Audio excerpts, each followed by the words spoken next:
and an opportunity for Portland to tie up the series at 2. The Lakers seem to be finally catching their stride in the bubble. Will go up against the Blazers and Dame Lillard, who's coming off a dislocated finger on his non-shooting hand. Real quick, guys, when we're talking about the West, I just want to mention Murray and Mitchell putting on a show, 50 and 51. Yesterday. But Max, we'll stay focused here. Yeah, we'll be getting into them later in the week for sure.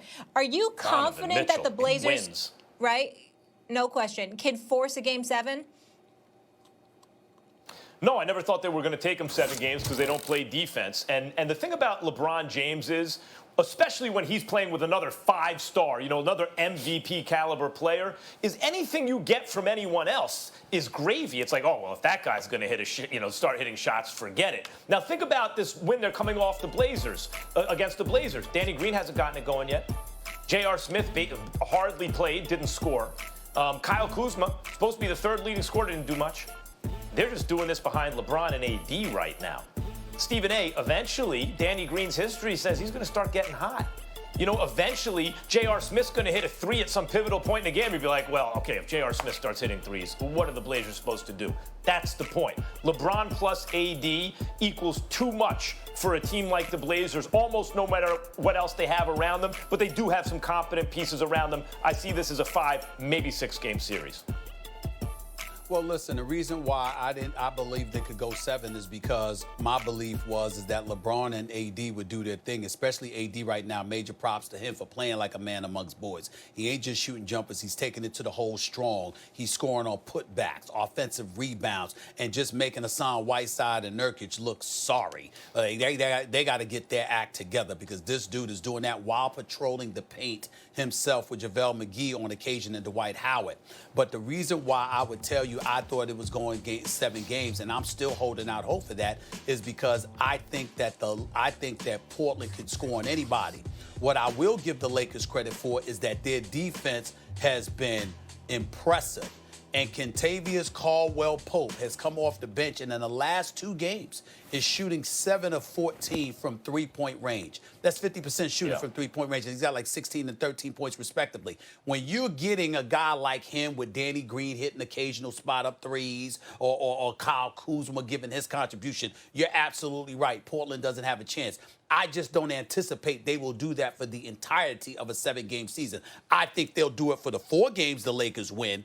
But I think 2 to 3 games, and I'm predicting 3 games, that may not happen. And as a result, Portland will be in position to make some noise and push this to 7 games before losing the series. But it's about Dame, it's about CJ, and then, of course, you got to look at Gary Trent. He's being exhausted having to guard LeBron. Stouts is going to have to free him up a little bit. And Nurkic with these weak, soft moves to the basket, trying to throw up finger rolls from 10 feet away from the basket and all of this nonsense. What the hell are you doing? It's Anthony Davis down there. Yeah. You got to be a man, and on the offensive side of the ball, be a presence and make some noise. That's what they're going to have to do. I'm thinking they're going to do it for 3 games, not 2, and this series will go 7 before the Lakers will close them out. But Kentavious Caldwell-Pope is an X factor. The way he's playing the last 2 games, he could help them take out Portland in 5. Yeah, that's what I mean. That's what I mean. You have a guy like KCP who can do a lot of things, but maybe none of them well enough to be a star, right? But can do some things, especially with fresh legs off the bench.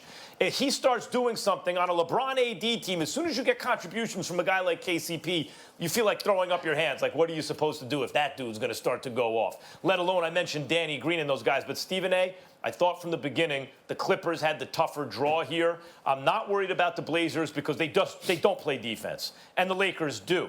I'm very worried about the Clippers, my preseason pick, because my preseason dark horse, my preseason sleeper pick, the Mavs, look like a whole lot of right now. But Portland, respect to Damian Lillard and McCollum playing with a broken back, I don't think they have enough. Mm-hmm. Talk to me about the Dallas Mavericks when I see the Clippers playing defense the way I know they can play. That Clippers defense has not shown up yet. Now, obviously, that could be because of Doncic and Porzingis. I don't think so. I think the men on the Clippers show up and show up defensively. And I think you will find a PG, a Paul George sighting. Would I be offended about the white boy part if I was Porzingis? Not at all. That's nothing.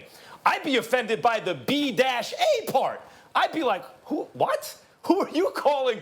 That's the real part. It's not the white boy. It's what's preceded the white boy. That could be a fight or should be beef, right? So that's the real offensive part. But even then, Montrez came to him the next day. All right, look, it's not about that. And Doncic is like, forget it. You think Doncic is worried about what someone says about him? Doncic is a gangster. Doncic is alpha. He came into the NBA basically barely beyond his teen years. It was like, I don't care about any of you. He's doing his thing. He's not rattled by that in the slightest. And good on Montrez for saying, all right, my bad, I shouldn't have said that. But for anyone who thinks, or wants to make the point that there's a double standard, before you fix your mouth to say that, just consider the total circumstance for a second and save yourself the embarrassment. Well, I mean, both of you guys are right. Growing up in the African-American community, I've heard far worse. I mean, playing at the park, even playing in the league, playing between those lines, it's a competitive sport. I've heard worse, I've said worse. But does that make Montrez right about what he said? Absolutely not, right? But it's a competitive game.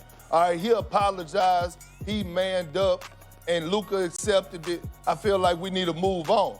Now, what Montrez messed up at is, he shouldn't have poked that bear. He shouldn't have told him that because he woke up a sleeping giant. People say that Luka wasn't offended.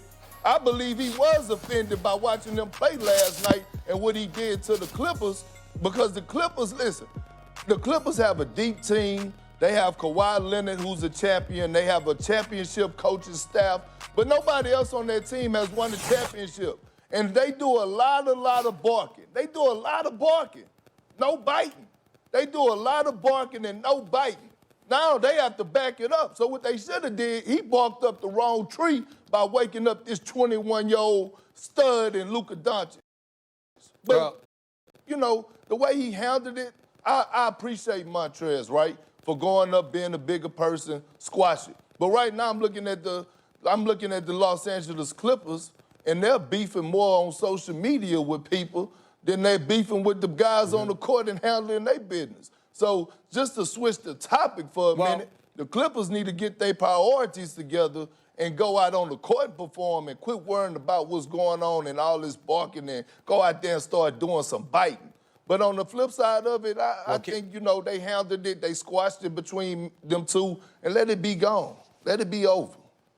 Well, KP, I think you're right on all your points, but I think the basketball element of this is secondary for the purposes of this discussion. I think what you brought up about Montrezl Harrell apologizing, and you also brought up about the noise that the Clippers appear to be making in social media, I think those are the two biggest points. And this is why I think we should take a moment to appreciate Montrezl Harrell and Luka Doncic and what we saw from them. First of all, Luka Doncic is European. He's not white. You know, when we talk about slavery in this country and whatever, that's conflating the issues to some degree. I get all of that. I was talking about the color of your skin and why Montrezl said what he said. But in the end,